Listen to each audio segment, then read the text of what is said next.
Episode 6 of Sweet Tooth Season 3 starts with us in the past at a church. A woman called Ikia is not allowed to join the group as her child is a hybrid. This hybrid child is Minak Sururi, and she's left all alone to raise him. She loves her son and vows that one day the world will be ready for him. However, this seems to mark the start of the hybrids. Their story could be the crucial component to all of this. Minak is actually this Carabao man legend, and as the storm blows, we return to the present. He leads Gus over to the church, the same ones from the flashbacks. He has some bad injuries from the wolf pack, and Gus does what he can to help him. However, Birdie suddenly comes rushing out the door and finds herself face to face with her son. She's shocked to see him, and the pair embrace. After, Birdie is surprised to learn that Gus has been dreaming of the cave all this time. He believes it's calling him there. Minak, though, grabs his arm and warns that Gus should stay away. He doesn't trust nor like humans, but the only reason he's kept Birdie alive is because she has a hybrid son, i.e. Gus. This hybrid has been alive for over 100 years and has spent all of his time working to try and keep people away from the cave. However, he's injured and it looks fatal. While Birdie concocts something for Minak, Gus comforts the elder and talks about his past, including his love for maple syrup and how good Pubba was for him. He also recollects his journey away from Yellowstone. Elder believes this reinforces how awful humanity is and tells Gus that he needs to bring a tusk, as that will apparently tell the full story. Birdie and Gus find it nearby, and after unwrapping it, Elder encourages them to hand it over. Back at the outpost, Jep and Sienna hide out and work to try and save Gus and Nuka. They bemoan Sing's deception and try to formulate a plan. However, they're not the only ones lurking about. Wendy and Becky reconvene and work together to try and escape as well, grabbing a snowplow and heading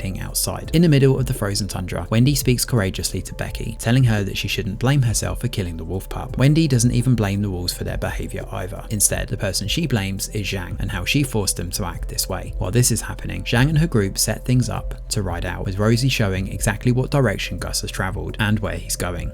Adi Singh backs up this theory and points out that they're heading for the cave, and it's where they need to go as well. Singh is convinced now that he needs to sacrifice Gus, reinforcing what we theorized in episode 5. His vision and Thacker's journal is all part of the prophecy to fixing everything, including the sickness, and he's the one that's determined to land the killing blow on Gus. Jep and Sienna make it out to Birdie's house, where they find Nuka holding out waiting for them. Odell and the others show just after, having been forced out the outpost by Zhang and her cronies. Whilst there, tensions reach fever pitch as they blame Sienna for getting them involved and endangering their home. Jep eventually speaks up. He mentions his journey with Gus and how he's taught him the value of community and what it means to fight together. If they can do this, then they may well have a home to go back to. His pep talk works well and everyone decides to team up and follow him. Just like that, Wendy and Becky burst through the door and join the group before their big fight. Back at the church, Thacker explains that he had a mission to find a cure for all illnesses, and apparently he was successful. The cure was found in a sanctuary, but unfortunately he took the blood of the earth, believing there would be no consequences. Of course there was, and that's what caused the sick. Thacker's crew sacrificed themselves to make sure the sick died with them, explaining the scenes during the opening of episode 5. The humans found Elder when his mother passed and took his antlers, experimenting on him when he was just a child. This explains why he hates humanity so. He's convinced that the sick is actually the cure and that humans should all be killed off. Gus tries to argue against this, claiming that some humans are good and deserve to be saved. However, this fight is Birdie and Gus's alone as Minak passes from his injuries. Gus checks out the tusk and examines it, realizing it's actually part of a map.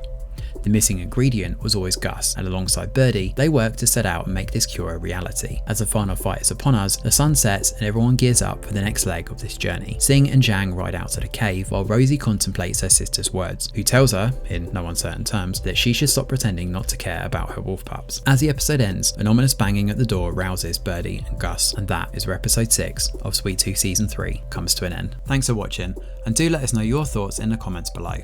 Smash a like or subscribe to the channel, your support is very much appreciated. I'm Greg Wheeler, and from all of us over here at The Review Geek, we'll see you on the next video.